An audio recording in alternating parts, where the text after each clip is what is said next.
Oke, oke. Bismillahirrahmanirrahim. Mungkin ada kata-kata penutupan dari Pak Tri. Silakan Pak Tri. Oh, nggak ada Pak, hanya ini aja mungkin saya sampaikan juga kepada ini juga Pak, ke teman-teman balai bahwa ini menjadi apa ya, knowledge kami Pak. Mohon dari Pak HJ dalam hal ini bisa memberikan apa ya, informasi atau sharing knowledge ya Pak buat teman-teman. Kebetulan juga ada Pak Zen juga, jadi kita tetap ingin terus belajar Pak, mengupgrade kemampuan knowledge juga dari siapapun itu. Semoga sih kedepannya kita bisa continue ya Pak Hendra ya, bukan hanya ini, terus kemudian materi lain mungkin nanti Pak Zen juga bisa ya sedikit banyak sharing juga Pak, hal-hal yang Bapak bisa sampaikan kepada kami generasi muda yang ya saya pikir sih curiosity-nya makin terus meningkat ya, ingin banyak tahu, kepo dalam hal ingin belajar lah Pak gitu Pak. Intinya seperti itu sih Pak, dengan kondisi dan tantangan ke depan seperti ini ya, kami pikir kami harus juga mengupgrade dan catch up bapak-bapak senior untuk ya meneruskan apa-apa yang sudah tercapai Pak atau yang belum tercapai pada saat ini. Mungkin demikian Pak Hendra. Oke. Semoga Terima kasih, Bapak Pak Tri. bisa nggak bosan-bosan, terus juga Pak Zen juga nggak bosan-bosan juga minimal men-share ilmunya ke kami ya Pak, yang ya masih perlu bimbingan Bapak Ibu sekalian lah untuk ke depannya. Mungkin demikian aja Pak Hendra. Maka Pak. Oke. Satu lagi mungkin Pak Hendra, punten mungkin bisa di Mangga. ini Pak, apa namanya, di full screen Pak. Full screen aja ya, siap. Iya, mungkin ya. Nuhun Pak, bangga Pak. Waktu dan tempat silakan Pak Hendra. Nuhun, terima kasih Pak Tri. Terima kasih Pak Zen dan teman-teman dari BTB. Ini sebenarnya salah satu mata kuliah yang diberikan di ITB ya, pasca sarjana. Pertama kali saya ngasih ini tahun 2016 di S2 ITB, S2 S3. Kemudian beberapa tahun kemudian karena masalah ini saya mulai lagi 2019 ya. Jadi ini merupakan salah satu topik, kemudian saya update materinya. Alasannya adalah karena memang saat ini belum ada ya mata kuliah setahu saya di Indonesia yang berbicara mengenai desain khusus mengenai ini masalah earth rockfill dams yang secara spesifik dilihat dari segi geoteknik ya sama engineering geology, terutama khususnya bagaimana cara kita mendesain earth rockfill dams yang resistan terhadap gempa. Padahal Indonesia adalah negara yang sangat kaya dengan gempa di mana-mana, kecuali barangkali di daerah Kalimantan Tengah ya. Topik yang akan kita bahas cukup banyak ya. Jadi ini yang kita bahas dulu ya. Yang pertama akan kita bahas mengenai performance dari earth dan rockfill dam saat gempa. Kemudian beberapa tipe selections dari bendungan-bendungan timbunan embankment dams. Kemudian kita juga akan bicara mengenai masalah gempa dan karakteristiknya, karena tidak semua gempa itu tidak sama seperti manusia. Mereka punya karakter masing-masing. Ada gempa subduction, ada gempa shallow, dan sebagainya. Mereka punya karakter masing-masing. Kemudian yang keempat, kita juga akan berbicara mengenai masalah penentuan parameter desain gempa yang benar. Ini juga banyak sekali saya lihat di praktis itu yang masih banyak misconception ya terhadap beban-beban gempa ini. Kemudian nanti kita akan bahas juga bagaimana cara menganalisis hazard akibat gempa.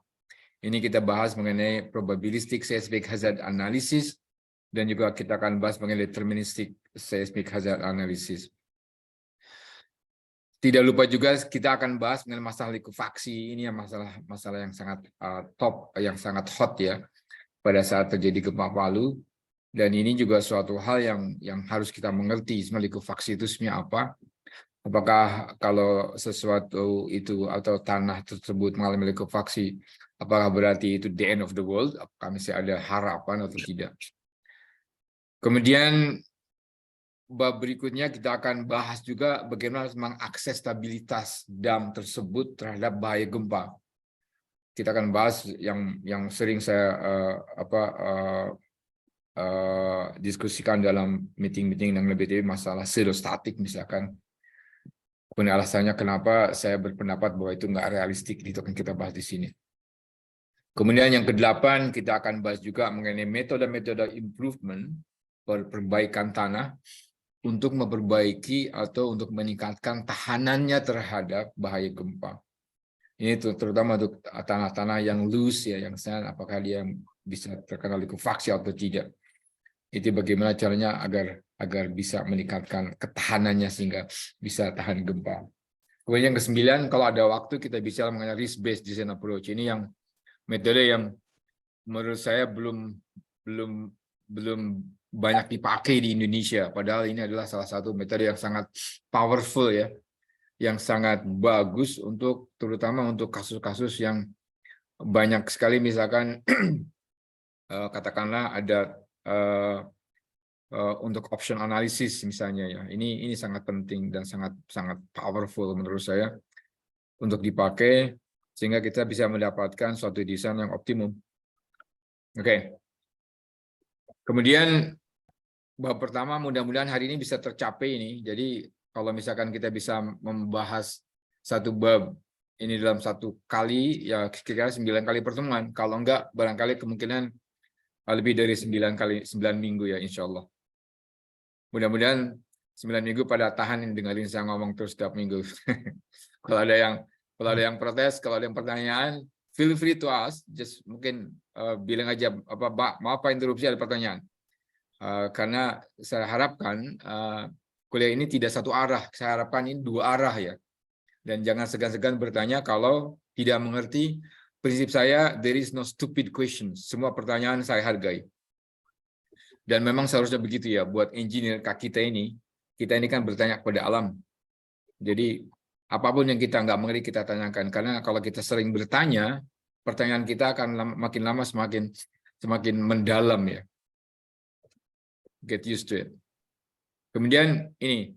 Jadi desain filosofinya yang paling penting ini adalah bahwa dam semua tipenya must be able to retain its reservoirs in the event of earthquake. Or at least doesn't release their reservoirs atau at least release their reservoirs safely without posing any threat to the people who live downstream of the dams. Ini filosofi utamanya kita bisa bikin dam yang kalau terjadi gempa itu tidak hancur misalkan terjadi dam break ya. Kalaupun misalkan terjadi gempa kemudian ada keruntuhan, ada damage, ada kerusakan. Paling tidak kita bisa melepaskan reservoir secara terkontrol. Nanti akan kita bahas ini adalah definisi daripada safety evaluation earthquake atau design earthquake atau maximum design earthquake. Oleh karena itu, the dam semuanya harus didesain untuk memenuhi minimum requirements yang disetup oleh regulator body. Misalkan di dalam hal ini kita mungkin BTB atau mungkin PU ya kita. Di Indonesia kalau misalkan internasional itu ICOLD, kemudian juga Canadian Dam Safety Associations di Kanada atau UNCOLD Association Australian National Committee of Large Dams. Itu adalah beberapa barangkali mungkin regulator body yang sering dipakai ya di internasional ya. Kemudian seperti tadi saya bilang ada standarnya misalkan Kanada, US, Australia. Kemudian Indonesia, kebanyakan kita mengikuti peraturan atau standar yang ada dalam International Committee of Large Dams. Hampir semuanya saya lihat itu diadopsi dari standar-standar dari ICOLD ya. Ada beberapa mungkin yang disesuaikan dengan mungkin ya. Saya lihat semuanya hampir dari ICOLD ya. Kemudian ini ada beberapa informasi ya buat adik-adik yang belum pernah dengar ini. 2 level gempa ya. Kita biasanya ada Kalau di dalam gedung itu ada beberapa level yang lain. Misalkan ada di port, misalkan ada lagi levelnya adalah OCL, CLA atau apa ya. Kemudian ada design earthquake. Kita hanya punya 2 level. Yang pertama adalah operating basis earthquake. Yang kedua adalah safety evaluation earthquake. Yang dulu disebut maximum design earthquake. Nah, sekarang ICOL ini menyebutnya sebagai safety evaluation earthquake atau SEA, diambil dari istilah Badan Tenaga Atom Internasional ini. Jadi istilahnya yang safety dari safety evaluation agar safe, itu arahnya ke sana. Nah, apa yang dimaksud dengan operating basis earthquake? Sebenarnya istilahnya sesuai dengan namanya, operating basis itu gempa yang dipakai untuk memeriksa kalau gempa ini terjadi, operasional tetap jalan. Jadi boleh terjadi gempa ini, tapi tidak boleh mengganggu operasi dam tersebut. Jadi gempa oke, go ahead, kita jalan terus. Nah, ini yang disebut gempa OBE. Dan OBE ini terutama atau barangkali disebutkan bukan terutama, ini berbeda ya antara OBE di Indonesia, OBE di mana, di OBE di Jepang, OBE di California, OBE di Australia. Kalau misalkan kita menggunakan OBE dalam, nanti akan kita lihat mengenai masalah latent period, OBE ini sebetulnya tergantung dari ownernya, ya, ownernya sendiri. Kalau misalkan ownernya merasa saya ingin dam saya ini aman walaupun kena gempa 500 tahun, itu adalah hak prerogatif owner sebenarnya. Kalau misalkan ownernya bilang, nggak usah 500 tahun, kemahalan Pak, 145 aja, karena I called itu 145 tahun. Dan ini sebenarnya untuk itu owner ya. Jadi kalau misalkan PU mengatakan saya pengen OBE itu 500 tahun, oke, go ahead. Tapi kalau misalkan ada tiling dam dengan misalkan perusahaannya misalkan nggak begitu besar-besar amat, kalau kita bikin 145 mahal, 500 tahun kita mahal, beban terbesar, maka mereka memutuskan ini saya nggak apa-apa. Kalau kena gempa 500 tahun nggak apa-apa, damage dikit-dikit. Tapi kalau 145 tahun, saya ingin operasi saya tidak terganggu. Itu sebetulnya kalau menurut ICOL itu sebetulnya tergantung dari owner ya. Nah, operating ini jadi sebetulnya yang paling penting buat kita adalah saat kena gempa, terutama kalau damnya sendiri kemungkinan nggak apa-apa. Yang biasanya jadi masalah adalah itunya appurtenance structures-nya ya, kayak misalkan kalau ada gate segala macam yang apa bisa misalkan dari mechanical, electricalnya macet atau gimana, itu yang bisa berpengaruh terhadap operasional airnya ya. Itu yang harus kita periksa. Begitu pula saat safety evaluation earthquake, yang ini sebenarnya diarahkan untuk mengamankan atau untuk melindungi orang-orang yang hidup di bawah dam tersebut. Jadi itu namanya population at risk ya, atau di Indonesia PENRIS, penduduk kena risiko. Ini PENRIS ini atau PAR, population at risk ini menentukan hazard kategorinya, dan hazard kategori ini menentukan berapa tahun atau return period gempa yang harus kita gunakan untuk desain. Jadi ini adalah safety evaluation tidak sama ya untuk setiap dam, setiap lokasi lain-lain. Dan juga kalau misalkan damnya ini adalah sangat penting, misalkan ada beberapa hal misalkan spillway gates-nya, misalkan bottom outlet yang bisa yang bisa kunci dari keselamatan dam itu sendiri secara keseluruhan. Kalau terjadi apa-apa, itu harus diyakinkan bahwa beberapa struktur yang mengatur regulasi air itu sangat robust ya, tidak rusak, tetap fungsional saat gempa terjadi. Jangan sampai misalkan ada kasus ya sebenarnya beberapa tahun yang lalu saya lupa di Amerika, saya lupa state-nya di mana, itu ada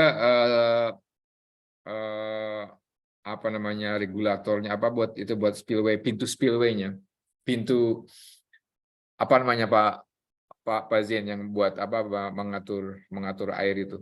Nah, itu jatuh itu padahal tidak ada beban, tidak ada beban gempa. Pak Zain yang gates ya, yang buat Ya, itu pelimpah namanya kalau kita nyebutnya juga. Ya, itu pelimpah. Ya, yang buat itu Pak, yang sudah diangkat-angkat itu Pak. Iya. Nah, itu jatuh. Padahal tidak ada gempa. Itu karena masalah korosi. Dan akibatnya banyak sekali air yang, padahal airnya cukup banyak, jadi terlimpah. Secara mengagetkan, jadi terjadi banjir di downstreamnya. Nah, bayangkan kalau misalkan terjadi itu akibat gempa dan terjadi uncontrolled release dari dam, itu bisa istilahnya sangat merusak ya, devastating ya. Nah, sekarang saya bicara mengenai desain flow chart. Ini macam-macam ini yang bisa dibikin ya. Ini sebelum dilanjut, Tapi ini dikit Pak. monggo Pak. Jadi untuk kriteria yang berlaku di kita Pak ya, Silakan, untuk untuk OBE itu no damage, untuk MDE atau sekarang SCE itu small damage Pak. Jadi kalau OBE nggak boleh damage sama sekali di kita. OBE nggak boleh damage, secara operasional ya. Ya, jadi no damage. Kalau SCE small damage. Longsor SCE small damage. Ya, longsor Bukannya uncontrolled release Pak. no Karena damage. kalau small damage itu bisa sangat mahal Pak. Ya, jadi kalau andaikan ketinjuan stabilitas Pak ya, yang sering terjadi itu pada tinjuan lereng bagian atas itu sering longsor, itu dibolehkan. Yang penting diperbaiki gitu. Tapi kalau OBE ya, kalau OBE itu kan ke ini ya Pak Zen, ke operasional ya. Ya. Jadi selama operasinya tidak terganggu, kalau no damage lebih bagus lagi. Kalau misalkan ada damage dikit-dikit mungkin masalah, kalau crack dikit sana. Tapi operasinya nggak terganggu kan? Gitu ya Pak Zen ya? Ya, jadi stabilitas harus faktor keamanan terpenuhi semuanya. Ya. Alian tetap harus terpenuhi. Tapi kalau yang di SE tadi boleh terjadi penurunan, boleh terjadi longsor, tapi enggak. Ya. Biasanya kalau dari damnya sendiri relatif aman ya. Kemungkinan yang poin ketiga itu Pak Zen. Kalau PLTA ya. Iya Pak. Yang spillway gates. Ya, oke. Terima kasih Pak Zen masukannya. Iya, Pak. Kemudian ini desain flow chart ini beda-beda ya. Cuman ini yang pernah kita pakai dan saya pakai dalam ngedesain. Jadi pertama adalah tentu saja yang paling pertama yang kuning ini. Lokasi damnya tentukan dulu. Kalau lokasi damnya belum tentukan, kita nggak bisa tahu kan. Melakukan penyelidikan tanah lah, kemudian field lab test nggak bisa, menentukan propertiesnya nggak bisa. Jadi dam lokasinya ditemukan, kemudian kita menentukan field dan lab test, kemudian ketemu material propertiesnya kan. Ini yang kadang-kadang yang pertama, yang kedua ini, yang pertama lab test sama field test kadang-kadang juga saya lihat banyak tes-tes yang tidak terarah ya. Jadi mereka cuma tes karena udah standar begini-begini, tapi untuk semua dam dibikin sama. Padahal dam kemungkinan demand-nya kan lain. Tinggian dam misalkan 100 meter dengan dam yang cuma 20 meter itu kan beda efektif stresnya. Dan ini saya lihat di mana di tes-tes itu tidak terarah ya, tidak diarahkan ke arah sana untuk menjawab potensi-potensi perubahan kuat geser sebagai fungsi dari ketinggian dam. Ya, mereka cuma bikin 100, 200, 300 kilopascal, misalkan standarnya begitu ya itu yang dikerjakan. Juga banyak sekali tes-tes yang tidak terarah, misalkan UU test itu sebenarnya banyak sekali yang mubazir ya, yang useless. Tes-tes yang paling baik yang menurut saya adalah cukup representatif adalah consolidated undrained test kalau untuk clay. Kemudian juga yang institut test itu jelas sangat bagus ya. Mungkin kita bisa bahas untuk pertemuan yang lain.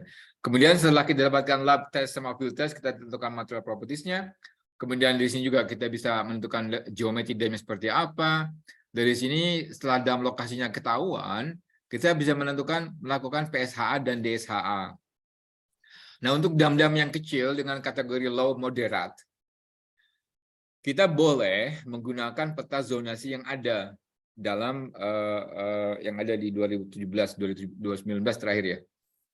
Peta zonasi gempa yang ada dipublish dari PUPR. Kemudian Menggunakan ini bisa menggunakan PGA atau respons spektrumnya sendiri. Cuman di situ tidak diberikan namanya earthquake descent ground motions. Jadi kadang-kadang kita hanya menggunakan PGA saja, padahal nanti kita bahas pada bab berikutnya. Padahal karakter gempa itu tidak hanya PGA, tapi juga durasinya lah, frekuensi kontennya dan sebagainya. Itu akan tercermin dari earthquake descent ground motions. Jadi EDGM ketemu ini semua, dalam geometri, lab test segala macam masuk, kemudian dianalisis nih. Ini adalah analisis di sini. Jadi apakah materialnya ada yang bisa terlikuifaksi atau tidak? Kalau misalkan ada, oke, analisis likuifaksi. Kemudian setelah ketemu likuifaksi, pos likuifaksinya berapa? Kemudian analisis stabilitasnya gimana, deformasinya bagaimana. Kalau ketemunya faktor keamanan after gempa, post earthquake, dan deformasinya oke. Walaupun itu ada punya potensi likuifaksi, kalau acceptable, that's it. Itu acceptable. Tapi kalau ternyata nggak acceptable, berarti harus melakukan advanced deformation analysis. Karena biasanya yang ini tuh yang kami misalkan pakai metode simplified itu metode sangat kasar ya. Maka disarankan menggunakan metode advanced deformation analysis, menggunakan effective stress analysis, pakai FLAC, pakai Plaxis atau apa yang kita confident dan mengerjakannya dan menggunakan full dynamic analysis. Kalau deformasi acceptable, berarti acceptable. Nah, kalau misalkan tanahnya nggak liquefiable, no, menggunakan seluruh static only, ini sebagai screening sebenarnya. Kalau FS-nya kurang dari lebih dari 1, berarti itu nggak bakal yield ya, nggak ada masalah. Ini yang dimaksud seluruh static di sini menggunakan full PGA, nggak dikurangi dengan kadang-kadang kan untuk seluruh static dari Martin Hines itu menggunakan akselerasi yang 50% atau 2/3 dari PGA. Nah, kalau yang dimaksud di sini sudah statik menggunakan PGA full PGA. Kalau faktor keamanannya lebih dari 1, that's it. Itu bakalan aman, nggak bakalan terjadi deformasi. Nah, kalau FS-nya kurang dari 1, itu bukan the end of the world. Artinya kita hitung aja berapa deformasinya. Kalau deformasinya ternyata masih memenuhi syarat, kurang dari V-board atau setengah V-board, acceptable, oke, that's it. Itu berarti dia acceptable. Kalau enggak, maka gunakan yang tadi advanced dynamic deformation analysis menggunakan finite element, method, FLAC, Plaxis dan lain-lain yang bisa mengerjakannya dengan benar ya. Karena ada beberapa mungkin metode yang hanya bisa total stress analysis yang cenderung akan mengunderestimasi pergerakan tanah atau kenaikan pore pressures kalau terjadi gempa. Kemudian kalau udah selesai ya udah, that's it. Berarti itu bisa dipakai. Jadi ini ada beberapa mungkin nanti kita akan bahas lebih detail mengenai masalah-masalah metode analisis ini pada bab berikutnya. Sampai sini ada pertanyaan nggak? Jadi sekali lagi kalau ada silakan. Kita kan sudah membuat pedoman baru Pak ya. Jadi di dump location itu juga dilihat kedekatan dengan sumber gempa utama. Ya Pak. Kalau itu dekat, kemarin saya lupa persyaratannya disetujui 25, 20, atau 15. Itu harus dilakukan studi kegempaan khusus mencari parameter gempanya itu. Yang kedua, untuk gempa OBE, tinjauan analisis statis itu semua harus memenuhi faktor keamanan. Baru boleh nanti menginjak ke analisis gempanya. Itu di pedoman yang baru seperti itu, Pak. Ya, Pak. Terima kasih. Ya, itu yang Pak Didik bikin ya? Ya. Ya, saya review itu, Pak. Ya, jadi memang betul Pak Zen ya. Saat nanti melakukan PSA sama DSA, itu ada ketentuan jarak. Kalau 15 km, kalau M-nya 7 ke atas, kemudian 10 km kalau M-nya 6,5 atau 6. Itu harus lakukan DSA. Tidak harus PSHA. Jadi itu ada beberapa ya. Dan ini yang akan membedakan antara peraturan kita dengan I-cold atau misalkan uncold bahkan yang lainnya, Pak. Ya, itu enggak. Dalam uncold, dalam I-cold itu tidak ada ketentuan jarak, Pak. Itu saya kira Pak Didik ngambilnya dari ICA itu. Ya, terima kasih Pak Zen. Ini dia yang tadi kita bicara. Jadi dalam iCold itu ada beberapa kategori desain motion ya. Jadi ini ground motion parameter. Kalau misalkan kita lihat di bawah dulu ini. Ini yang bawah ini sebenarnya adalah summary daripada yang satu di atas. Yang atas ini saya cut and paste langsung dari iCold 148. Jadi untuk OBE, kita OBE dulu ini. In theory, the OBE can be determined from an economic risk analysis, but this is not always practical or feasible. In many cases, it will be appropriate to choose a minimum return period of 145 years. Minimum ini dari iCold ya. Kemudian, since the consequences of exceeding OBE are normally economic, it must be justified to use a more severe or less severe of an OBE. Jadi lebih banyak kalau misalkan itu kayak misalkan tailing dam itu kan banyak ekonomik ya. Terutama kalau misalkan tailing damnya di daerah yang aman jauh dari penduduk misalnya. Itu boleh mengambil kata iCold ini, boleh mengambil return period lebih sedikit misalkan 100 tahun. Atau boleh juga ngambil yang lebih besar return period jadi 500 tahun seperti misalkan dari uncold misalnya. Itu adalah OBE. Jadi untuk low, moderate, atau high, atau extreme, OBE-nya sama. Nah, yang membedakan nanti adalah SEE, Safety Evaluation Earthquake. Nah, untuk high dan extreme, nah kita sama, iCold menganggap sama. DSH-nya ini diambil dari deterministic, SE-nya diambil dari hasil deterministic seismic hazard analysis. Yang tadi Pak Zen bilang ya, Pak Zen ya. Jadi tapi di sini tidak disebutkan jaraknya berapa, Pak. Jadi ini hanya bilang DSA atau PSHA 110.000. Di sini yang lucunya, yang bukan lucu, menariknya adalah dalam iCold ini diambilnya yang paling kecil di antara DSA dan PSHA. Jadi ambil DSA atau, dan disebutkan di sini, ini yang penting sini adalah kata-kata and need not have an mean. Jadi maksudnya tidak harus mempunyai AEP kurang dari 110.000 tahun. Jadi kalau misalnya AEP-nya misalkan deterministik ini ternyata AEP-nya 9.000 AEP atau return period 9.000 tahun, kita boleh menggunakan yang DSA.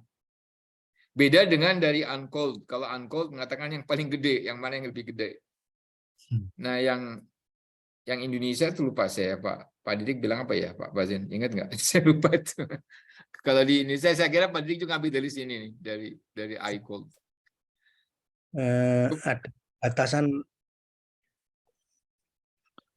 minimnya juga Pak, nggak salah. Itu mana yang kalau DSA-nya lebih kecil kalau nggak salah, yang lebih kecil ya.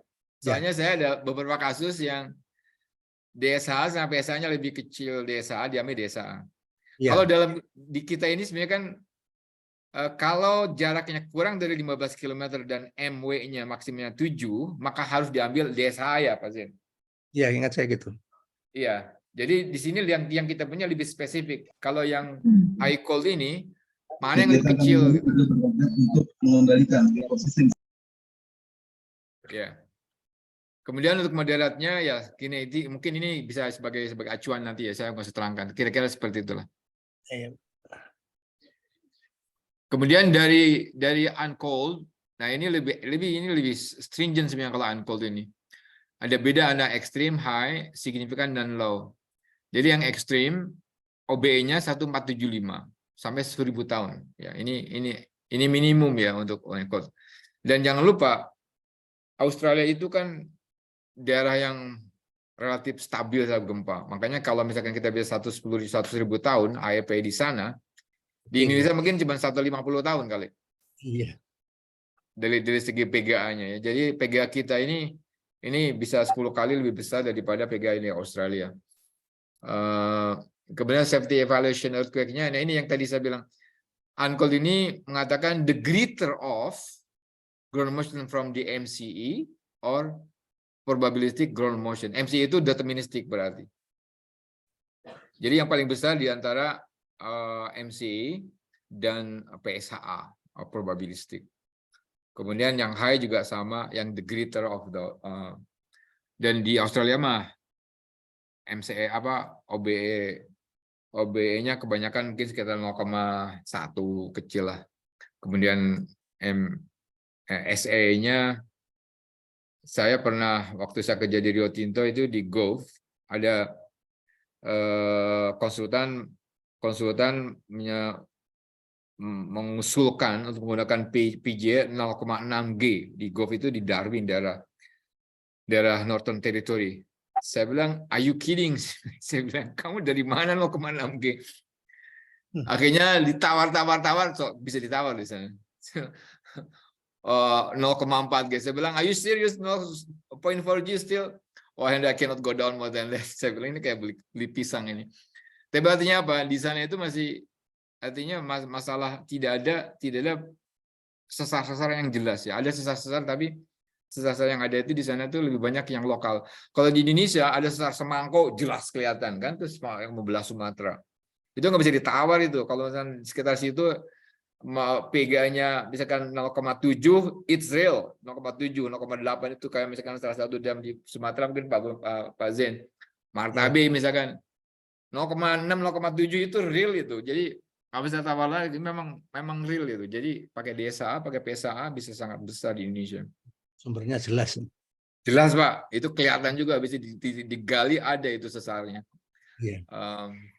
Jadi memang negeri kita ini kaya raya dengan segala macam masalah juga dengan segala macam resources-nya Pak. Karena banyak tambang dulu. Betul Pak, betul. Pak, tambang emas, tambang tembaga, nikel, alhamdulillah banyak. Nah ini adalah beberapa mungkin catatan ya dari AMCOL ini yang mungkin tidak usah dibahas sekarang, ini adalah yang mungkin agar kita tahu.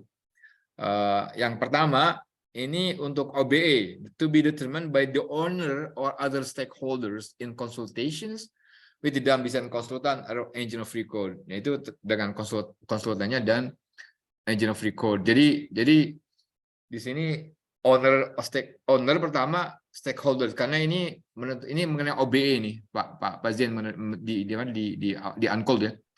Jadi terserah mau seperti apa, ini tergantung yang punya kalau di Australia itu. Tapi kalau kita ngomong masalah SEE, nah itu udah government harus ikut di situ karena melibatkan masalah dam safety yang melindungi orang-orang yang hidup di bawahnya ya, di downstream of dam itu ya. Ini kira-kira silakan baca ini kalau misalkan ini nanti insya Allah akan saya bagikan PDF-nya. Kemudian ini adalah dari Dam Safety Association Canada.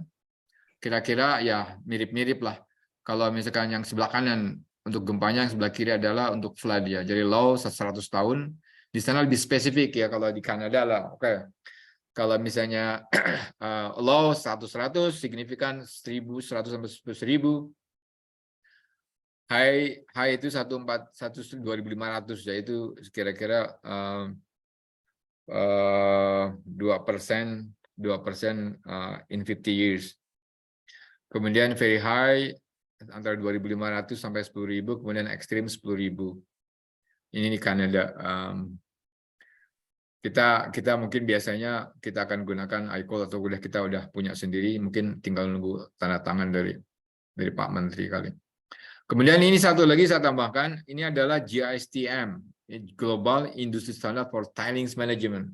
Jadi ini sebenarnya dikeluarkan oleh ICMM, International Committee of Mine ya, untuk menjawab permasalahan-permasalahan desain tailing dam yang kadang-kadang menyepelekan masalah stabilitas, jadi stabilitas statik atau dinamik. Jadi ini disyaratkan ada beberapa yang lebih spesifik ya, kalau misalkan consequent classification law minimum 200 tahun. 200 tahun.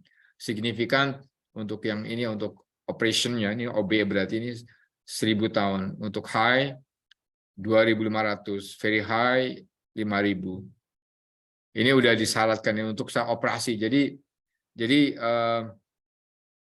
itu untuk SE ya, bukan OB, SE.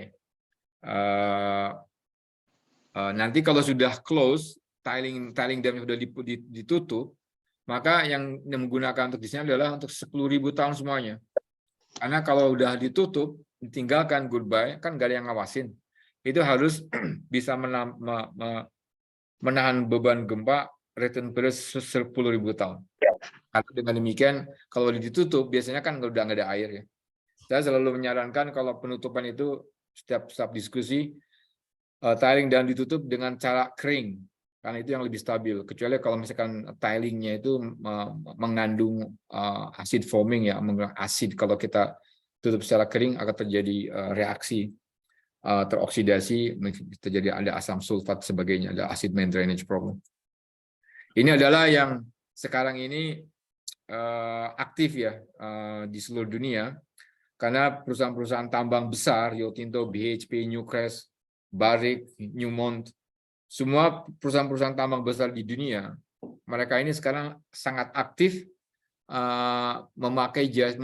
mengimplementasikan peraturan yang ada di JSTM. Itu Pak Zain, barangkali kita mungkin juga harus ikut mereka, karena ini adalah positif ya, karena ini untuk melindungi stakeholders kita, rakyat yang sebetulnya mereka ini secara pasif ya ikut jadi stakeholders, karena yang tepatnya misalkan dipakailah, yang kadang-kadang saya sedihnya kadang-kadang rakyat nggak dapat kerjaan ya kalau ada tambang baru di suatu daerah.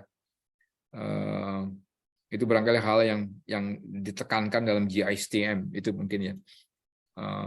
Tapi mungkin topik berikutnya lah. Ya masalahnya gini Pak, kita memang dalam sela sidang sering menyarankan konsultan ikut GISTM ya. Ya. Tetapi diri pedoman-pedoman kita sendiri nggak ngikutin, sehingga ada 2 kriteria. Iya Ini Pak. yang- Nah itu Pak Zain, barangkali mungkin PR kita nih Pak Zain nih. Padahal baru Mungkin- lahir Pak pedoman kita. Artinya PR-nya Pak Atri gitu loh. Pelan-pelan kita mungkin mesti melihat secara integral ya, terintegral ya peraturan yang ada di internasional, kemudian di Indonesia gimana. Wah kita masih sama apa ngikutin ya. Karena ya mungkin tiling dam sekarang harus semakin stringent menurut saya sih.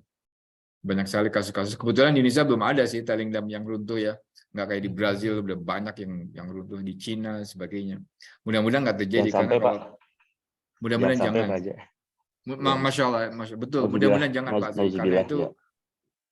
karena itu merupakan hal yang sangat fatal ya, kalau terjadi itu sangat kita hindarkan. Jadi mungkin kita nih yang terutama Pak Atri di BTB yang sebagai penjaga keselamatan gedung ini harus betul-betul stringent dalam hal safety untuk tiling dam itu.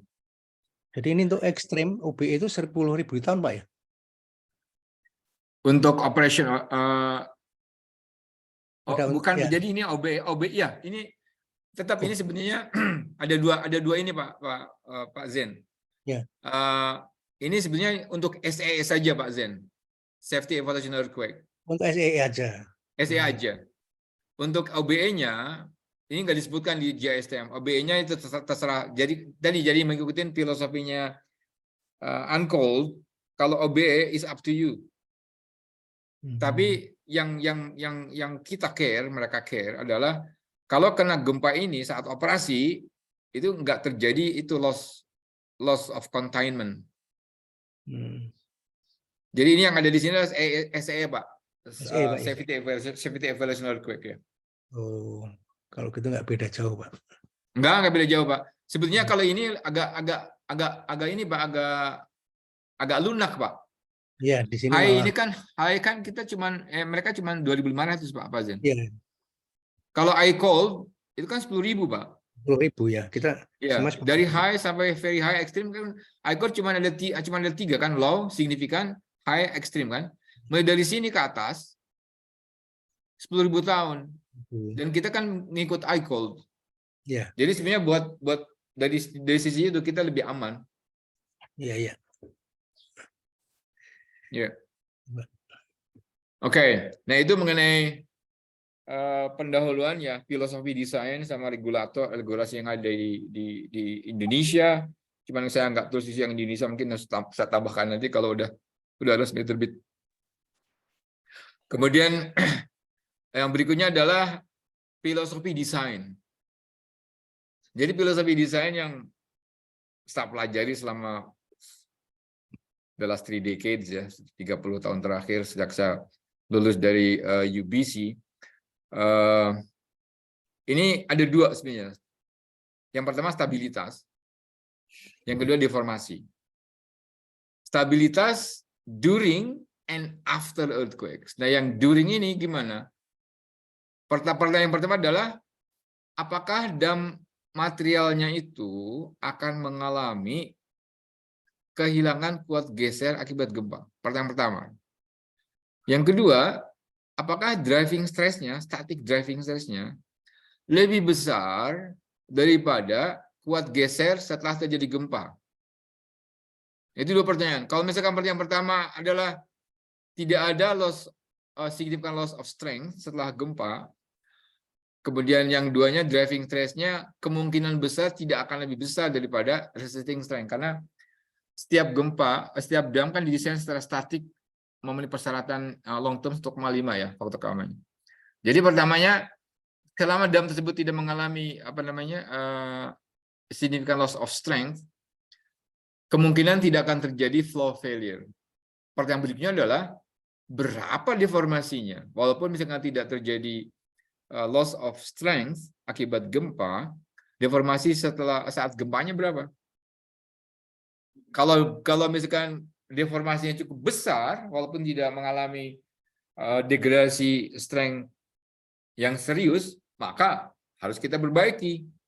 Jadi biasanya dilihatnya adalah freeboard-nya ya, dari damnya sendiri. Freeboard-nya apakah lebih besar daripada seismic deformation-nya. Kemudian yang kedua adalah potensi terjadinya transversal crack, retak-retak transversal. Kalau longitudinal biasanya nggak masalah, itu biasa ya.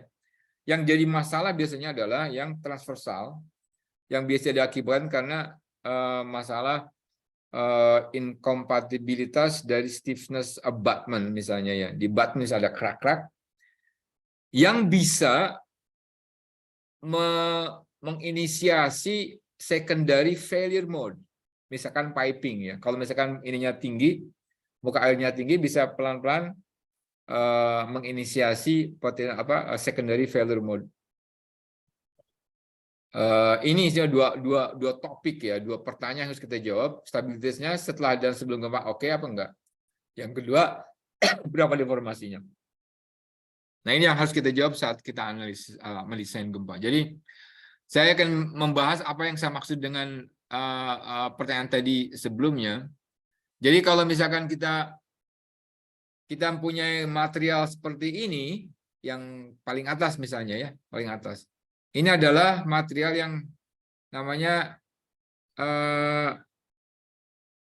strain softening. Strain softening. Ini terjadi kalau ada loose sand. Jadi kalau loose sand kita goyang, terjadi likuifaksi, ini akan kehilangan daya dukunnya cukup banyak. Ini jadi masalah. Yang kedua, ini adalah yang medium dense sand. Kita goyang-goyang, kehilangannya, tapi dia naik lagi saat dia terdeformasi. Nah ini biasanya nggak jadi masalah, tapi akan bisa mengakibatkan terjadinya deformasi yang cukup besar. Kemudian yang ketiga, kalau tanahnya dense sand misalnya, dense sand, ini dikasih gempa berapa aja nggak masalah, karena residual strength-nya cukup besar ya, dibandingkan dengan driving stress-nya. Jadi kalau ada tanah pasir, itu is not the end of the world. It's not always the end of the world.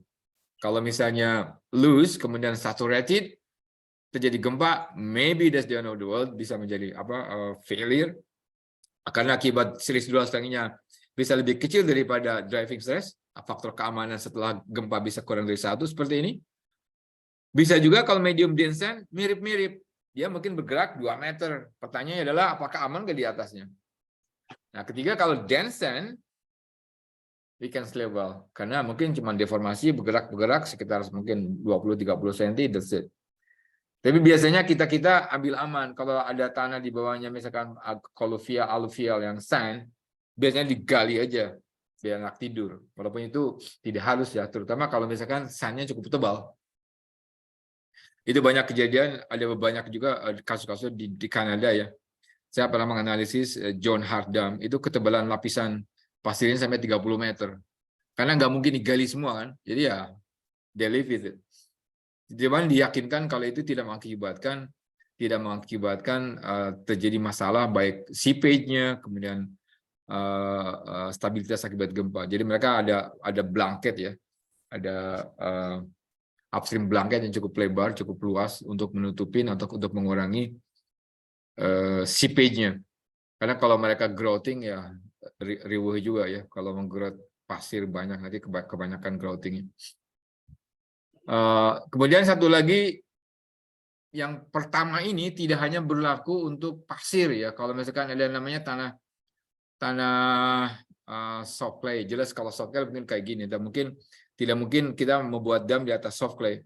Tapi kadang-kadang nih untuk tiling dam kita harus dealing sama itu. Karena kita untuk tiling dam itu mereka nggak bisa seperti kita membuat dam retaining water retaining dam, kita tinggal pindahnya ke hulu atau ke hilir ya. Kalau misalkan tiling dam itu kan tergantung dari di mana letak ornya, pabriknya di mana. Jadi nggak bisa pindah aja sebelah sana biar aman. Oh, nambah 10 kilo, nambah pipa, nambah biaya operasi, dihitung-hitung lagi, nggak masuk ini berarti. Jadi ada masalah faktor ekonomi yang sangat mempengaruhi penentuan lokasi tiling dam. Jadi kadang-kadang mereka harus membuat tiling dam tersebut di suatu daerah yang cukup challenging ya, apakah di soft clay atau hal yang lain yang harus mereka atasi. Oke. Sampai situ ada pertanyaan nggak, adik-adik yang lain? Pak, kalau itu pondasi koluvial, itu potensi likuifaksi nggak, Pak? Tergantung, Pak. Koluvial kan bisa macam-macam, Pak Fazen ya. Bisa sand, bisa clay, bisa silt, bisa. Kalau misalkan silt itu masih ada potensi ke likuifaksi, Pak Zen. Tergantung dari plastisitasnya. Dan juga kadar air ya yang menentukan kalau misalkan silt itu. Kalau siltnya mungkin kadar airnya cukup rendah, kemungkinannya enggak. Tapi kalau misalkan kadar airnya tinggi, misalkan di bawah air, kita kan ada kasus juga tuh yang mungkin saya nggak usah sebut nama tiling damnya. Yang dia dibangun di atas koluvium, Pak Zen. Mungkin Pak Zen tahu yang saya maksud kali. Iya, kemarin juga ada bendungan urukan untuk penampung air, Pak. Oh, di koluvium, Pak? Iya, karena lapisan itu tebal sekali. Tebal ya. Ya. Mungkin yang harus kita yakinkan itu aja, Pak Zen. Apakah dia tahan likuifaksi apa enggak? Mungkin ada caranya lah. Kepadatannya, Pak ya. Betul, Pak, sama kata. Dan itu menurut saya that's not the end of the problem and the end of the world ya. Kita bisa akses aja. Dan kalau perlu misalkan ada perbaikan atau gimana ya, tinggal mungkin difikirkan dengan perbaikannya. Dibanding kalau misalkan kita harus gali kan mungkin tebal ya, Pak Zin. Ya, 15 itu meter. kayak di John Hart Dam itu 30 meter, Pak. Mereka mungkin lebih kali. Itu pasir lagi. Makin ke bawah kan biasanya kan makin dense. Ya. Ada lagi nggak? Ada yang lain? Oh, ibu-ibu. Jangan takut nanya, jangan kalau ada Pak Ati, tanya aja kalau nggak ngerti. Dan ini Pak, kita punya juga bendungan yang dibangun di soft clay, Pak. Bendungan-bendungan yang ada di Kalimantan, di Muara itu sebagian besar memang di soft clay. Nah, kita lakukan perbaikan dengan itu Pak ya, yang konsolidasi. ada ya yang untuk itu ya, yang sekarang di Kalimantan Barat ya Pak? Kalimantan Timur itu banyak Pak, bendungan Manggar, bendungan Semboja, bendungan Merancang itu semua soft clay Pak. Boleh. Ya, semuanya pernah mengalami longsor. Boleh. Itu ada annual inspection-nya nggak tuh Pak Zen? Ada Pak. Itu harus dipelototin ya Pak? Iya betul Pak. Emang dulu yang bangun Belanda pun longsor. Pertama kali. Mereka kan ahli soft clay memang, tapi kan mungkin juga nggak punya. Longsor juga Pak. Betul Pak. Wong daik mereka juga masih longsor kok. Iya. Hasilnya jaringan lerengnya 110, Pak. Well ya. 110. Iya. Mantap 110 mah tuh, itu mah flat banget ya. Iya. Oke. Makasih Pak Zen. Ada lagi yang lain nggak? Ini sampai jam berapa kita nih Pak Patri? Sampai 9.30 ya? Masih ada setengah jam lagi nih.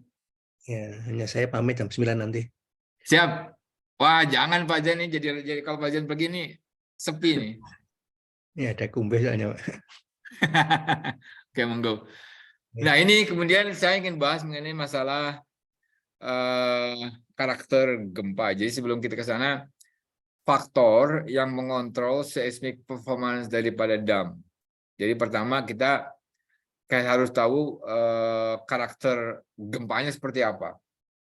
Yang kedua, karakter dari material damnya sendiri seperti apa. Jadi karakter gempa itu sebenarnya tidak hanya dari PGA saja. Jadi kita kan, PGA-nya berapa? Apalagi ada yang nanya, berapa magnitudo gempanya, itu nggak nyambung. Kalau magnitudo gempa itu kan cuma menunjukkan energi gempa. Magnitudo gempa itu hanya menunjukkan kuat gempanya sendiri, tidak menunjukkan intensitas getaran yang terjadi di suatu tempat.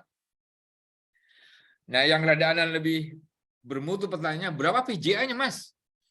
PJ, berarti dia rada ngerti sedikit tuh. Berapa PJ-nya? PJ-nya adalah gempa goyangan yang terjadi di suatu tempat, dan itu tergantung dari magnitudo gempa dan jaraknya ya. Kalau jaraknya 100 km, walaupun misalkan magnitudonya 8, itu akan nggak bakalan setinggi kalau misalkan jarak cuma 2 km, magnitudonya 6. Itu beda ya. Dan karakter goncangan juga beda. Jadi pertama PJ-nya rendah apa tinggi, kemudian durasi. Durasi juga menentukan short atau long. Kalau misalkan pendek durasinya, walaupun gempanya PJ-nya 0,8 atau 1 G, kalau cuma 1 cycle, so what? Mungkin cuma, tadi goyang apa ya? Tapi kalau kena gempa yang durasinya 2 menit atau 120 detik, nah baru kerasa, itu baru pusing. 120 detik kena gempa, itu mungkin merasa paling lama digoyang-goyang ya. Walaupun cuma 2 menit. Tapi itu bisa banyak hancur. Itu gempa yang menimpa Mexico City tahun 85, itu durasinya 3 menit. Betul. 3 menit Pak Zen.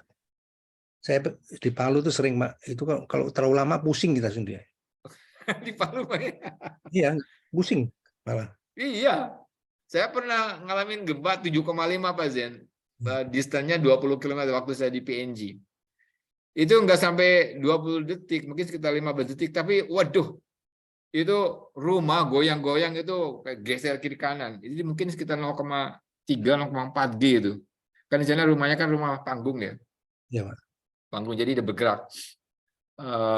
Insya Allah pas saya lihat kemana, ke dam, ke itu kemana, ke open pit, semuanya nggak masalah. Tapi rumah goyang-goyang itu 7,5. Nah, yang di Mexico City itu sebenarnya nggak besar, cuma 0,15 G di permukaan. Lama. Tapi 3 menit Pak, itu banyak bangunan yang hancur. Resonansi, Pak, ya, karena ya. Betul resonansi. Nah, yang berikutnya ini frekuensi dari gempa sendiri. Kalau frekuensinya misalkan mirip dengan natural period dari strukturnya, amblas itu. Walaupun kecil. Iya, walaupun kecil, karena ada resonansi. Nah, 3 ini tidak bisa dipisahkan. Jadi kalau misalkan kita menggunakan pseudostatik, kita kan cuma dapat PGA saja, nggak ada durasinya. Dan juga nggak ada frekuensi. Jadi kalau misalkan kita ingin meyakinkan, kita harus melakukan dynamic analysis secara penuh, karena 3-3-nya ada di dalam desain load-nya itu ya, gempanya. Kemudian yang kedua adalah nanya mungkin Pak, terkait dengan gempa Turki itu kalau dari analisa Pak Hendra apa ya Pak? Karena devastatingnya luar biasa itu Pak. Yang gempa Turki itu kompleks Pak ya. Itu yang kemarin itu kan shallow earthquake ya Pak Patri, shallow, dan itunya adalah strike slip Pak. Di Indonesia ini yang punya strike slip ini cuma ada di Kalimantan, di Sumatera. Indonesia ini strike slip ini mungkin ada juga, tapi nggak sebesar yang di Turki ya. Ini kebanyakan yang di Indonesia itu kan Mungkin Pak Atli lebih tahu dari saya. Ini kan kebanyakan begini nih, karena terletak dari sebelah selatan ya. Jadi sebelah selatan, jadi ada graben gitu Pak, ada normal ya. Nah kalau di Turki itu sama dengan di California Pak Atli.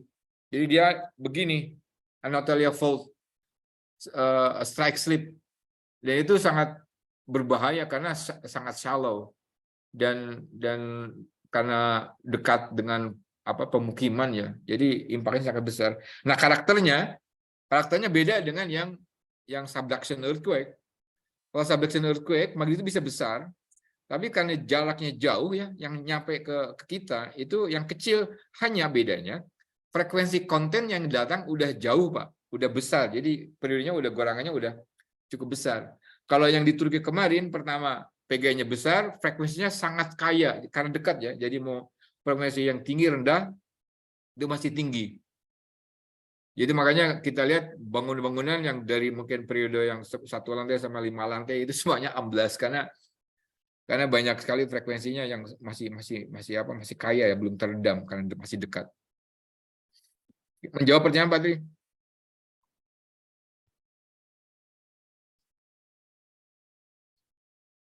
Oke, kita teruskan. Dan materialnya, kalau materialnya tidak susceptible terhadap loss of set strength, kayak rockfill, dry sand, dense natural sand, itu nggak masalah. Tapi kalau misalkan materialnya susceptible to liquefaction atau significant loss of strength, nah itu harus kita hati-hati ya.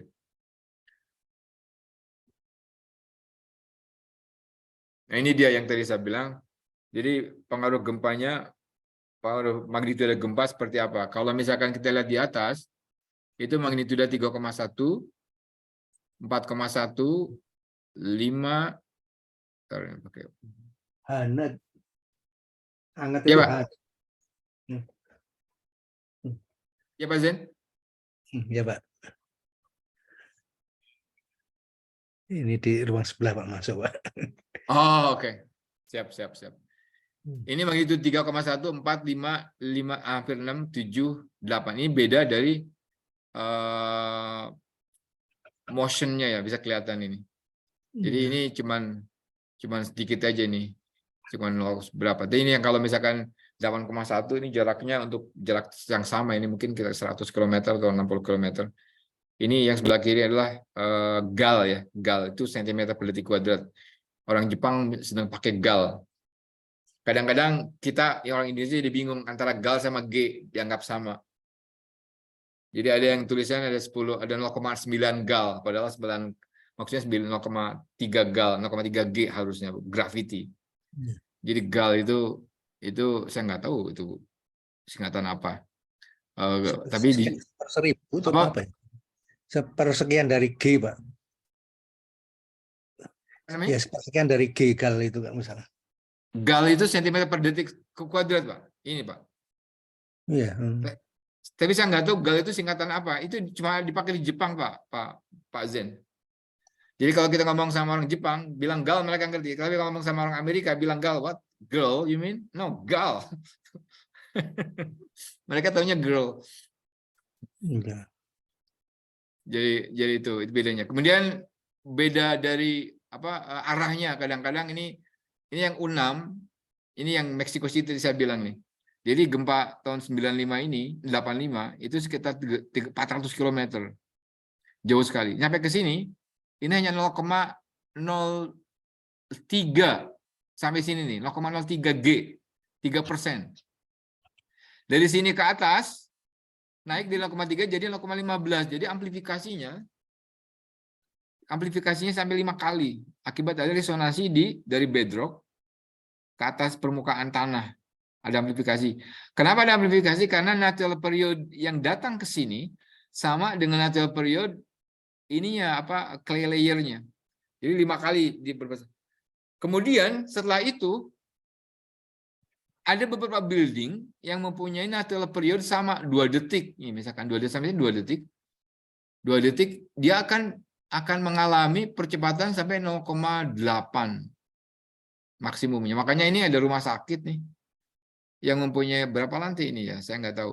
Tapi dia mempunyai periode dominan sekitar 2 di mana 2 detik ini adalah natural frekuensi dari gempa yang goyang yang apa menggoyang dia. Ini kelihatan di sini. Ini periodenya kan cukup besar ini apa goyangannya ya, frekuensinya. Ini natural periodenya cukup besar. Jadi ini sangat berbahaya untuk bangunan-bangunan tingkat tinggi. Kalau di Jakarta, kalau gedung tingkat tinggi misalkan lantai 50 lantai, periode dominannya bisa 5 detik. Kalau 20 lantai 2 detik. Nah, yang 20 lantai ini bakalan terkena banyak ini. Kalau ada gempa dari Laut Jawa nyampe ke Jakarta dengan periode dominan 2 detik, maka gedung-gedung dengan tinggi 20 lantai kemungkinan akan terkena cukup drastis ya, cukup bisa parah. Ini nanti kita bahas dalam masalah wave propagation analysis yang lebih banyak. Kemudian yang berikutnya adalah mengenai masalah material ya, material yang tadi sempat ditanyakan oleh Pak Zen. Kalau misalkan silt, apakah dia masih susceptible terhadap likuifaksi atau tidak? Ya. Nah, ini ada ininya, ada studinya yang dilakukan oleh Bollinger ya, ini Bray di Berkeley, California. Mereka mengplot daerah-daerah mana saja yang potensial likuifaksi. Kalau zona ini, kalau ada di sini, ini potensial likuifaksi kalau kadar airnya lebih besar daripada 0,8 LL, cukup tinggi ya. LL itu liquid limit. Kalau LL-nya 100 berarti 80% itu kemungkinan jadi likuifaksi. Tapi kalau LL-nya misalkan kalau kadarnya rendah, kering misalnya, walaupun di daerah zona, maka tidak terjadi potensial likuifaksi. Begitu juga zone B, ini juga masih bisa terjadi likuifaksi. Tapi kalau di atas ini udah clay, high clay, ini aman, insya Allah aman ya. Jadi kalau di lokasi ini yang cukup bahaya, jangan kita periksa kadar airnya.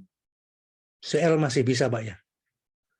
CL masih memungkinkan, Pak. Masih memungkinkan. Selama kalau misalkan ininya kadar airnya ini, Pak, syaratnya nih. Zona B ini kalau WC-nya tinggi, Pak, di atas mendekati liquid limit, Pak.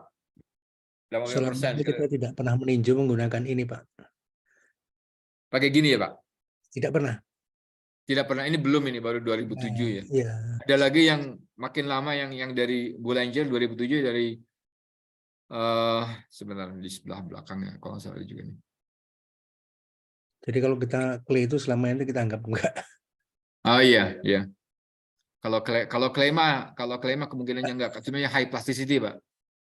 Tapi Kita kalau kan misalkan low istilah plasticity, CL, ya. Kalau CL, ya masih kemungkinan. ya itu nggak pernah kita tinjau nih. Ini Ya. belum dapat ilmunya soalnya. Iya, Pak. Iya, Pak. Ini berkembang, Pak Zen. Ini kan tahun 71 awalnya ya, geotechnical engineering ini. Dalam waktu 30 tahun itu sangat berkembang, sangat pesat. Jadi banyak hal yang baru-baru, Pak. Ya. Kemudian gravel juga bisa likuifaksi, Pak Zen. Gravel bisa. Gravel itu bisa, Pak. Ini ada kasus di Amerika itu tentang likuifaksi. Walaupun mungkin deformasinya nggak sebesar kalau sand ya. Jadi ini salah satu muridnya Harry Seed ya. Mereka melakukan penyelidikan dan ternyata gravel bisa likuifaksi. Terutama Ya, kalau ada matriksnya, Pak. Matriks itu yang menentukan itu matriksnya itu. beberapa bendungan di India yang dibangun sebagian pondasinya masih ada aluvial, itu juga ada yang hancur, Pak. Betul, Karena Pak. likuifaksi. Betul. Ini yang di Kobe tahun 95 ini kasusnya nih. Ini yang saya perhatikan ini. SPT-nya gravel soil Port Island Kobe liquefy, Pak. Ya, selama ini Gravel kita sama korsen ini. ya, fokusnya Tapi baru memang loose ya N-nya itu kan ini kan kontrol sama korsennya sekitar 10-an. SPT-nya 10 ya. 10. Jadi memang ini loose ini. Walaupun gravel, tapi ini kan matrix kan, gravel with korsen. Tapi kalau di tes kemungkinan tinggi karena ada batu-batunya kan kalau misalkan kita pakai SPT. Ya, memang agak susah sering kena batu itu SPT-nya. Betul. Cara lainnya adalah pakai yang paling mudah, yang lebih apa? Bukan mudah sebenarnya. Non intrusif ya, yang tidak tergantung dari materialnya, pakai shear wave velocity, Pak Zen. Oke. ini pakai silhouette. Jadi kita MISW ya. Ketemukan ininya VS-nya. Kemudian kita tinggal kalau dia jelas misalkan sekitar 100 120, PGA-nya sekitar 0,4 gitu, kemungkinannya kita akan likuifaksi. Ya. Ya, ini baru Pak di kita. Iya, Pak. Kemudian ini adalah contoh beberapa dam ya yang sudah mengalami goncangan gempa. Ini kebanyakan earth and rockfill dam.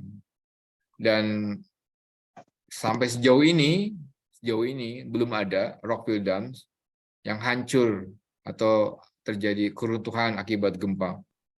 Walaupun PGA-nya itu ada yang sampai 0,4 ya, 0,4. Yang tinggi dan M-nya sampai 8,3. Ini hanya sebagian aja, ada beberapa lagi nanti yang saya akan berikan di belakang. Contoh-contoh bendungan rockfill yang bahkan pernah mengalami akselerasi sebesar 2,1 G. Itu hanya retak-retak aja. Jadi memang ada peraturan itu CRFD. Kalau rockfill itu memang tahan gempa. Ini misalkan Chogoti Dam di Chili ini 7,9 gempa tertinggi 7,9, kemudian PGA tertinggi sekitar 0,3 G, nggak apa-apa. Pada tingginya 83 meter, ini cukup steep juga ini rockfill. Kemudian ini masih Chogoti Dam ya. Chogoti Dam, ini cukup lihat 1,5, 1,2 upstream, tapi ini adalah CRFD. Dan ini juga berpengaruh apa? Confinement dari abutment kiri dan kanan, jadi membuat dia sangat stabil. Tapi juga mengalami penurunan, walaupun stabil dia penurunan. Ini gempa, ini adalah titik-titik monitor di sini. Ini adalah penurunan akibat gempa. Gempa pertama dia turun dari sekitar 40 sentian dari sini ke sini ya. Yang ini tuh yang penurunan biasa. Ini yang loncat ini akibat gempa. Kemudian gempa pertama itu 40 tahun 43 40 cm, tahun 49 12 cm, tahun 97 25 cm. Tapi penurunan saja, tidak mengalami masalah lainnya. Kemudian La Villita Dam turun sekitar 15 cm crashnya kena gempa 0,25 G. Ini di Meksiko. Kemudian ini di Meksiko masih terjadi longitudinal crack akibat gempa. Dan wajar kalau kena longitudinal, enggak. Artinya selama dia tidak melepaskan atau mengakibatkan secondary failure mode yang berupa erosi akibat enggak masalah. Kemudian ini juga La Villita, dapat dilihat ini adalah penurunan akibat gempanya. Yang ini gempa awalnya, ini gempa kedua, ketiga, gempa keempat, gempa kelima. Jadi dia turun aja karena rockfill itu kan kering ya. Jadi jangan mulai penurunan. Ini yang di Turki tahun 99 Izmit earthquake. Juga relatif kecil damage-nya, terjadi longitudinal crack, penurunannya sekitar 30 berapa senti, 9 mili crack-nya dan kecil. Ini di Jepang 95 Kobe earthquake 0,4 G, ada crack di slope-nya upstream. Kemudian di Chichi earthquake 99 Taiwan ada longitudinal crack juga. Kemudian, nah yang ini bukan rockfill ini mah. Ini fail ini, silty sand, clay sand. Ini kena gempa amblas ini semuanya jadi bablas. Ini yang kita hindarkan tidak terjadi. Ini Santa Barbara, California. Kemudian kenapa ini?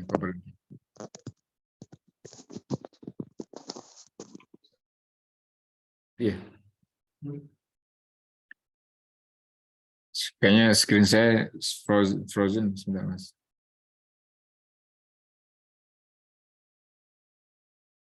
Sebentar ya, what's going on? Saya stop share dulu. Screen-nya frozen.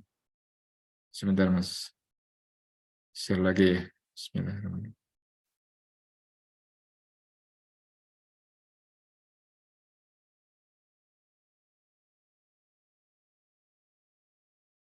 Keningan sekali. Nggak bisa ya, sebentar. Ini kayaknya masalah ya. Oke. Maaf, kayak ininya frozen ya, PowerPoint-nya kenapa nih? Mungkin karena belum sarapan kali.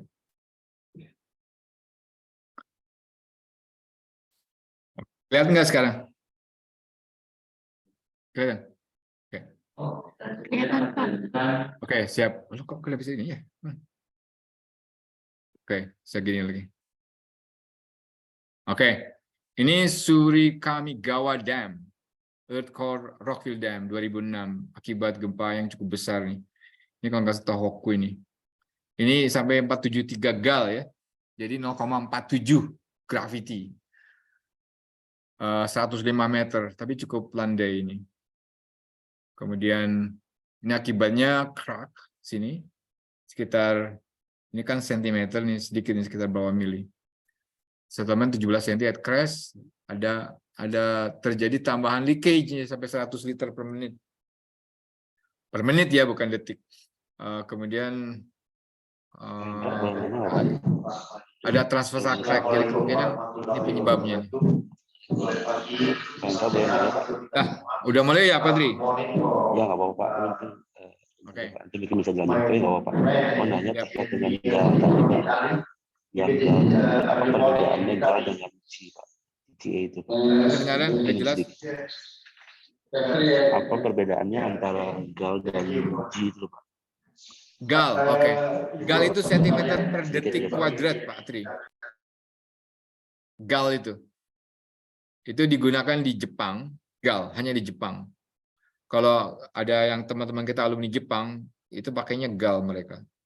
Gal itu sentimeter per detik kuadrat. G, of course, G itu gravity kan. Jadi G itu 10 meter per detik kuadrat. Jadi beda banget. 9,8 meter per detik kuadrat. Gravity. Itu Pak Tri jawabannya. Oke. Ada lagi nggak yang lain? Siap Pak. Ya, oke. Kemudian ini Nishigo Dam, Earthfill.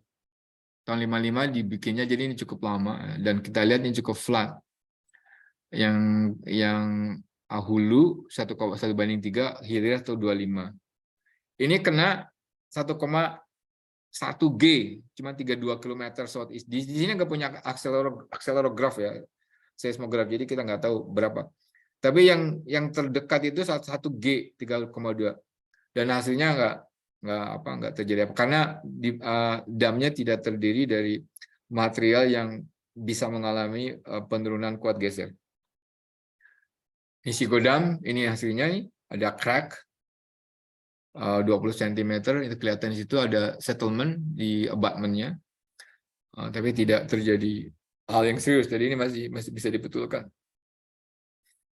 Kemudian ini yang hebat ini Ishibushi Dam. Kita lihat ini cukup steep ya. Ini adalah CRFD, Reinforced Concrete Surface Wall. Ini adalah konkretnya, concrete face Rockville Dams. 1/1,5, ini lagi 1/3/2. Jadi sangat steep ini. Tingginya itu berapa ini tingginya? 318 100 meter ya, 53 meter, sorry, 53 meter tinggi. 53 meter Pak. Ya. Nah, ini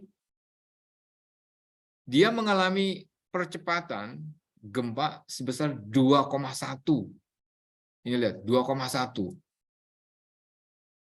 Jadi 2,1 ini kan 2,1 G kan 2 kali 20 meter per detik kuadrat kira-kira di crash-nya, dan 1,8 nearby terrace. Jadi kalau dilihat dari dam sendiri, Ini bukan hanya itu crack mengalami crack settlement. Kemudian yang dipertanyakan adalah apakah infrastruktur pengininya cukup apa tidak. Kayak misalkan yang spillway-nya dan sebagainya, yang terutama yang mechanical, electrical-nya. There is no fatal damage resulting in degrading the integrity of the dam as a whole. The water sealing function of the concrete facing remain practically intact. Several stones over the downstream face near the crest plunged out or fell down, but there were no cracks or no offset. Most conspicuous feature of the damage was overall settlement of the crest under 0.8. Jadi hanya yang paling kelihatan damage-nya adalah cuma dia turun sekitar 80 cm settlement dari crest-nya. The vertical strain kira-kira 1,5%. Jadi walaupun dia kena 2G selama settlement-nya nggak masalah, nggak apa-apa.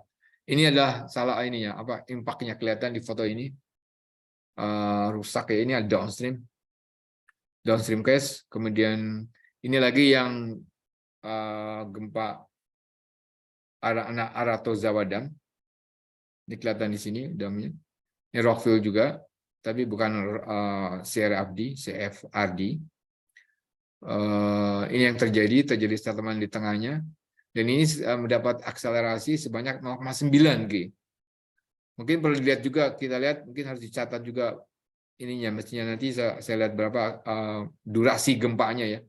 Karena durasi ini berpengaruh juga terhadap energi yang menggoyang gempa dam tersebut. At the outcrop itu kira-kira 0,9 G, acceleration the same direction with 0,9.9 G. You have been subject to intense level of shaking 0,9, 0,8. Kemudian no damage to the dam body.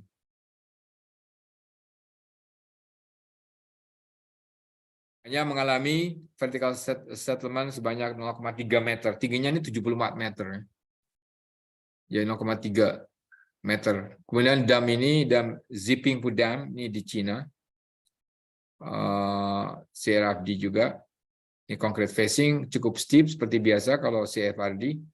1,4 dan 1 sebelah hilir, sama dengan hulu. Ini dilihat di bawah, ini kelihatan. Center of dam mengalami gempa 2,06 G perpendicular to the dam. Jadi goyangan perpendicular to the dam 2,0 G, yang searah 1,6 G, vertikalnya 2, G. Jadi 2,0. Ini memang damnya sangat besar ini, besar sekali sampai 2 G. Tapi kalau kita lihat berapa damage-nya, ini damage-nya. Damage-nya adalah ini rusak protolin ya, ada itunya pasangan batu di sini pada jatuh nih. Maksimum settlement di crest-nya 74 cm. Horizontal displacement downstream 30 cm. Jadi average vertical strain sekitar 0,5%. Ini adalah bukti bahwa Rockville Dam itu sangat tangguh ya dalam menahan beban gempa selama dia kering. Karena SCRFD kan kering semuanya. Ini adalah kerak-kerak yang terjadi di Zipingpu Dam. Ini ada beberapa kerak, vertical crack. Ini airnya kebetulan water levelnya rendah ya. Kalau water levelnya tinggi ya lain lagi. Makanya ini sangat bagus kalau kita disarankan untuk dam yang tinggi ini punya accelerometer minimum 1 di crest, 1 lagi di abutment. Itu praktis yang sangat bagus ya kita gunakan. Oke, mungkin sampai jam berapa sekarang? Jam berapa sekarang? Ada 10 menit lagi ya? Ini oke. Mungkin itu dulu ya. Ada pertanyaan nggak dari hadirin semuanya? Ini saya nggak tahu berapa orang yang ikutan di sini. Pak, retakan tadi pada membran ya? Yang gimana Pak Zen? Retakan yang terjadi tadi itu pada membran betonnya. Retakan yang terjadi ya Pak, pada betonnya Pak. Ini ya, sebentar. Saya share. Ya betul Pak, saya share lagi. Karena deformasi dari timbunan batunya ya, rockfill-nya. Iya Pak, deformasi. Karena goyangannya juga Pak Zen. Iya, ya. Jadi saat dia kena 2G kan pasti kan bergerak gitu. Jadi kalau misalkan ada catatan gempanya sangat menarik. Jadi deformasi seperti apa, kiri kanannya seperti apa. Cuman saya belum menemukan catatannya Pak. Jadi yang ada baru gravitinya berapa PJ-nya. Jadi memang melihat berapa besarnya gempa yang terjadi ya sampai 2G ini kan memang ini kurang ajar banget ya 2G itu kan. Ini sampai 2,0 bahkan 2,0 G ini besar sekali. Kita ninjau gempa itu kan arahnya hulu hilir atas bawah. Mungkin nggak itu kerusak karena gempa dari samping, Pak? Oh bisa jadi Pak. Ini kan arah kemana aja Pak? Ini kan Iya. dua hulu hilir, atas bawah, kiri kanan juga Pak. Ini kan muter itu. Iya. Kemungkinan aja. Saya kira mungkin yang dominan mungkin kalau dia crack saat dia menekan ke ini Pak ya, saat dia menekan ke hilir, kemudian balik ke hulu, itu kan dia kan ada tension tuh Pak. Jadi saat dia menekan ke sini mana nih? Saat dia menekan ke mana nih sebentar. Dia begini kan nantinya kan, ada pergerakan begini kan. Kalau misalkan kita lihat atau saat dia ke sini dia begini, jadi nanti bolak-balik begini nantinya. Ini saat dia mendesak ke hilir begini, saat dia ke hulu begini. Jadi saat dia ke hulu ini kan tension nih. Iya. Bolak-balik. Jadi kan kalau beton kan nggak bisa nantas ya, kecuali kalau dia ada tulangannya. Dan besar sekali ini juga 2,0 G ini kan Insya Allah besar sekali. Ini paralel kan ke sini nggak masalah. Yang ini juga berpengaruh kan Pak Zen ya. Karena ada pengurangan kuat geser kan. Artinya kalau misalkan dia naik ke atas berarti kan itu kan kayak ngapung ya. Oh, itu Nggak ada nilainya sama Pak ya? stresnya. Kenapa? Nilainya horizontal sama vertikal itu sama besarnya ya? Ini kebetulan sama Pak, tidak harus sama. Kebetulan sama nih Pak. Ini karena dekat sekali ya. Saya berapa nih epicenternya? Pedoman kita tuh 0,4, 0,6. Itu pun yang banyak ngambil 0,5. Oh iya, itu kan asumsi Pak. Iya. Asumsi dalam analisis kan, tidak selalu memang.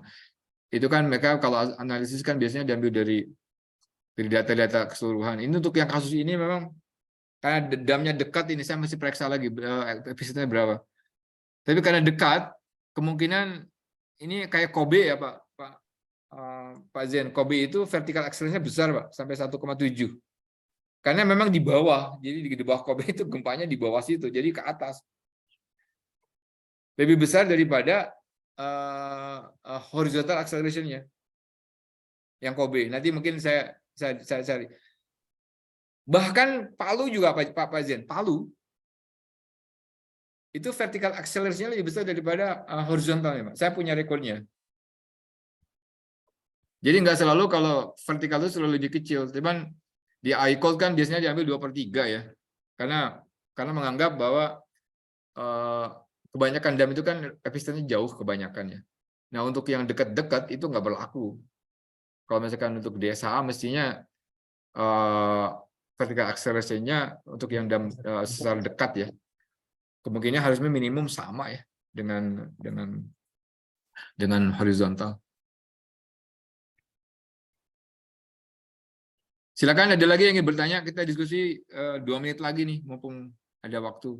Sebelum Patri ada meeting yang lain, ini masih ada nih.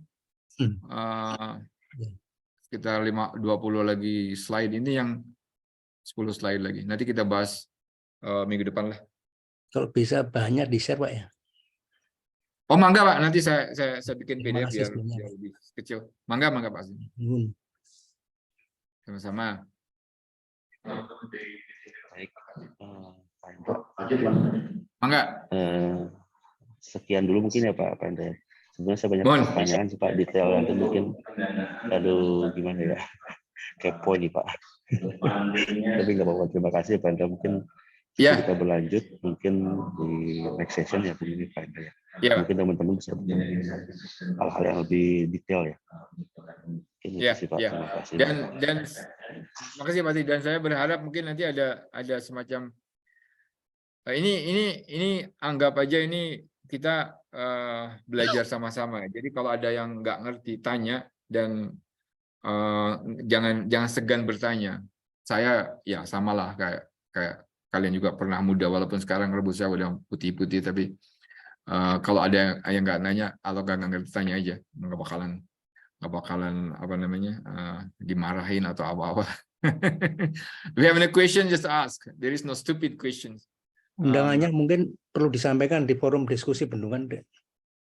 Oh ini nanti ininya nggak cukup Pak, harus pakai Berapa, Zoom Pak? yang kenapa? Boleh aja sih Zoom ini maksimum berapa sih Zoom ini 100 orang. Yang itu Pak Bazian yang di Zoom yang anggotanya Pak siapa Pak Joko itu. Pak Zen, sebenarnya awalnya buat ini Pak, buat BTB aja sih Pak, tapi nggak apa-apa sih. Tapi nggak apa-apa sih Pak Zen, maksudnya biar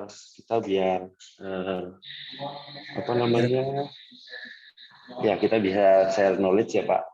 Kebetulan Pak Haji bersedia dan Gayung disambut sih Pak. Itu sih Pak Zen. Iya. Ya. Tapi menurut Pak Zen gimana Pak? Apakah oke, bagus atau gimana Pak Zen? Mohon responnya. Ya, bagus sih. Terkait dengan kegiatan ini gitu. Memang seharusnya kawan di PTB itu lebih dalam pemahamannya dari yang di luar gitu. Karena tugas kita mengkaji. Hanya nggak tahu nih. Ini tadi nggak ada respon dari kawan-kawan apakah materinya itu loncat dari apa yang dipahami itu gimana sehingga karena kita sudah melakukan pelatihan nggak analisis stabilitas khusus itu deh untuk kawan-kawan PTB. Mungkin beberapa karena belum sana, kalau belum pernah ya.